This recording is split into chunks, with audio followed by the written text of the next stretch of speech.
Wait, this is not the same video you saw last time. This is a 4x4" canvas, and today I'm going to show you how to cheat and do a hack to make an easy acrylic skin painting. I tend to do a lot of complicated acrylic skin paintings, but they don't have to be. So today I'm going to be doing another landscape like my world's smallest acrylic skin landscape, but it's going to be super simple. And the easiest way I know of to make a simple acrylic skin painting is to use a found acrylic skin, one that already looks like something. So let's go through my skins and see what I can find. I literally have bags and boxes of acrylic skins wrapped in freezer paper. I just have to find that perfect skin, and I think this one will work, but it's in several pieces. Now, what was the front is not that attractive, but the back side is vibrant, and always look at the back side of your skins. This is really interesting, and I think I can make it work. We are going to work with what we have, and it's perfect for a 4x4" canvas. All we have to do is put this acrylic skin back together so that it looks like a landscape. And you may not see it now, but you will. Just hang on and trust the process. We need to make sure that the pieces that we have are going to work, since they are part of that skin, but they're not the actual pieces that fit into the place where the skin is missing. So this is where you have to use your eye and do a little bit of the collage process just to get a cohesive work. But I think that this is going to work, even though it may look a little bit ratty when you see it at first, but we're going to bring it all together. We just need to get it to fit together in a way that the eye sees a landscape. To camouflage that harsh line in the left-hand corner, I'm using a circle punch to make something that looks like a sun. That way your eye doesn't see that harsh line between the red and the yellow. Now I just need to put this janky looking thing together, and to do that I'm going to be using Diamond Glaze and Mod Podge. The first thing I'm going to do is kind of just affix these loose pieces together so they're a little more seamless, and then I'm going to Mod Podge it down. Here's where I will say I wish I continued to use my Diamond Glaze, which is what I regularly use, instead of the Mod Podge, because the Mod Podge caused my skin to bubble up a little bit, and you have to be really careful with the adhesive that you use when you work with skins.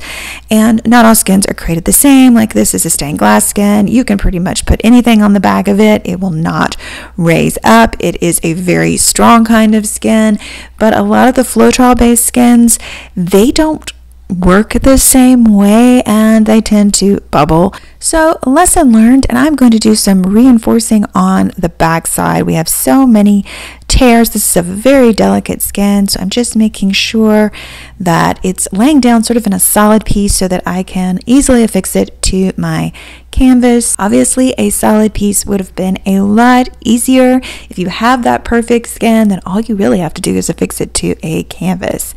But this one has to take a little bit of doctoring to make sure that it's going to work. Now I'm ready to apply my Mod Podge, and I'm just going to apply it with a soft brush all over the canvas because I've got a solid piece. I also need to do the sides. Now my sides may be a little ragged. That's okay. I can paint my sides, or I can add any pieces of extra skins in order to do the sides, but I do like to complete my sides. Once I have my skin affixed to the front of the canvas, then I'm going to go ahead and I'm going to glue down the sides. It won't completely cover my sides, but I'm going to cut off any extra and make sure that I wrap my sides very carefully. You can see I have a little bit of a cut there. I'm going to make sure that that is sealed down. I am going to put something over this to make sure that everything is sealed in and I won't have any breakage going on, as skins tend to get brittle. At least this type of skin does. And I'm just going around. I'll cut anything that I need to, but I think we're pretty good because this skin is almost the same size as my little canvas here. Okay, I'm just going to make sure everything is smoothed down since we have a couple of layers here, and then I'm going to take care of these sides. Most of the sides are good, but we have a little bit where the side didn't cover, and I can just paint that in, or I can use skins. You can take little pieces of skins if you have some that actually match and glue those on, and then you'll be good to go, and you can let it dry and finish it up. It doesn't take long for this to dry at all. I'm just going to put some Diamond Glaze right over the top. I actually didn't film this part, but I'll show you exactly what I do. I just take it literally straight from the bottle with the tip, or you can put it in another type of bottle, and I just put it on just like this, about this thickness. It is cloudy at first, as you can see here, but it's going to dry perfectly clear when you're done, and your skins will be protected.